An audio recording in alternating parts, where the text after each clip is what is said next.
Oligopolies are like the world's most awkward dinner party, just a few dominant firms, politely trying to eat without looking at each other too directly.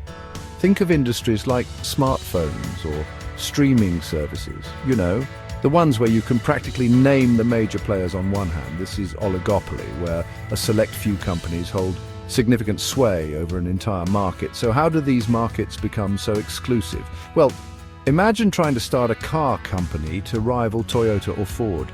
The sheer scale of investment needed is daunting. This is a key characteristic of oligopoly's high barriers to entry. These barriers, often in the form of colossal upfront costs, regulatory hurdles, or established economies of scale, effectively shut out potential newcomers. It's like trying to join a high-stakes poker game when you've only got like $3 in a button collection. But here's the real kicker. In an oligopoly, every move is a power play. Because so few companies control the board, each decision sends ripples through the entire market. If Apple drops the price of its latest iPhone, you can bet Samsung is watching and sweating and probably sketching out new designs on their metaphorical napkin of anxiety. This interconnectedness breeds a climate of strategic interdependence. Firms are forced to anticipate their rivals' actions, creating a high-stakes game of chess where one wrong move can be costly. And folks, when we're talking about companies worth billions, those costs can be astronomical. Now you might think having a handful of companies controlling a market would simplify things. Fewer competitors, less chaos, right? Wrong. Oligopolistic markets are anything but simple. In fact, they present a unique set of challenges for both businesses and consumers alike. One of the most significant issues is the potential for collusion.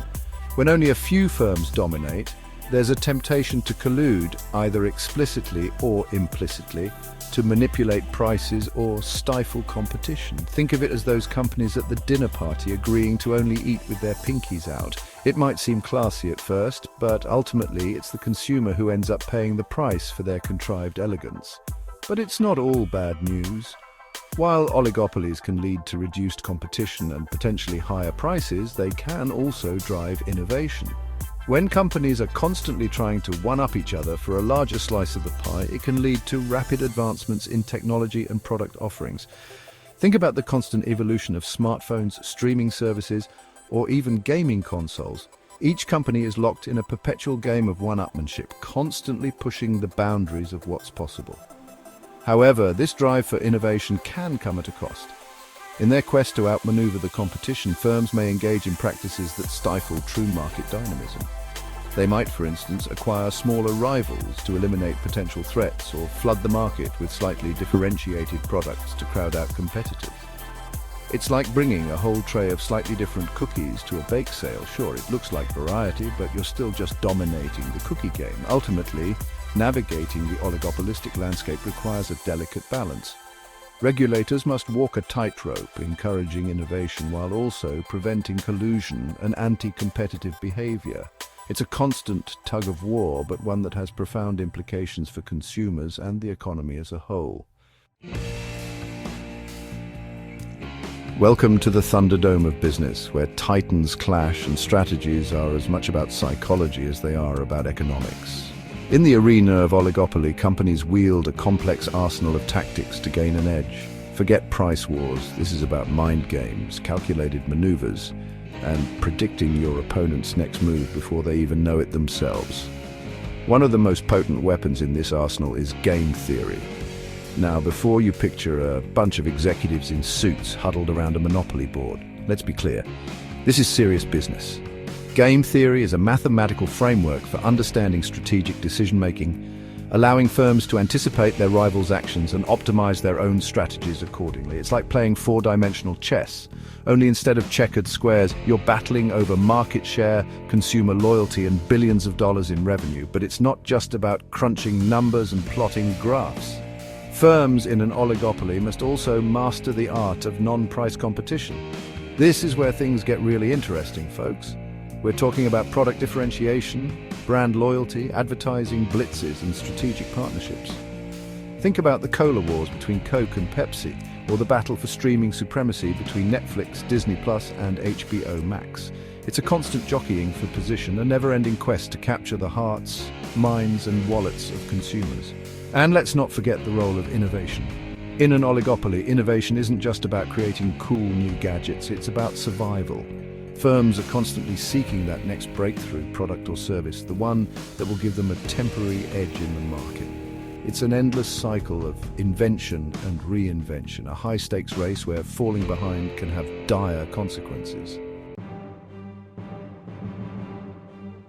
Hold on to your hats, folks, because the world of oligopoly is about to get a whole lot more interesting.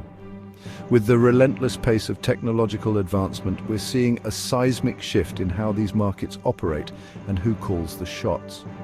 Forget brick-and-mortar stores and traditional industries, the real battleground is now online, in the digital realm where data is king and algorithms rule supreme. The rise of tech giants like Amazon, Google and Facebook has ushered in a new era of platform oligopolies. These companies have leveraged their vast digital ecosystems to become gatekeepers of information, commerce and social interaction. Imagine a world where a handful of companies control access to your news, your shopping and even your social life. It's both exhilarating and terrifying, like riding a roller coaster while simultaneously trying to read the terms and conditions. But it's not just about the big players. Technological disruption is also creating opportunities for smaller, more nimble companies to disrupt established industries.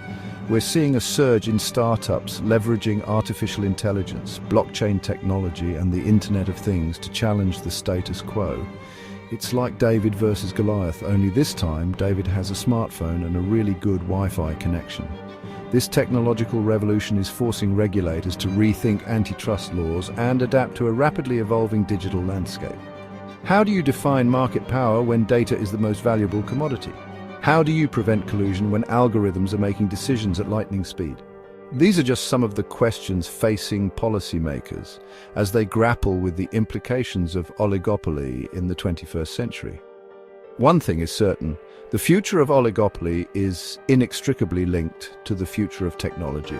As innovation continues to accelerate, we can expect even more disruption, more competition, and more challenges for regulators and consumers alike. So buckle up, folks, because it's going to be a wild ride.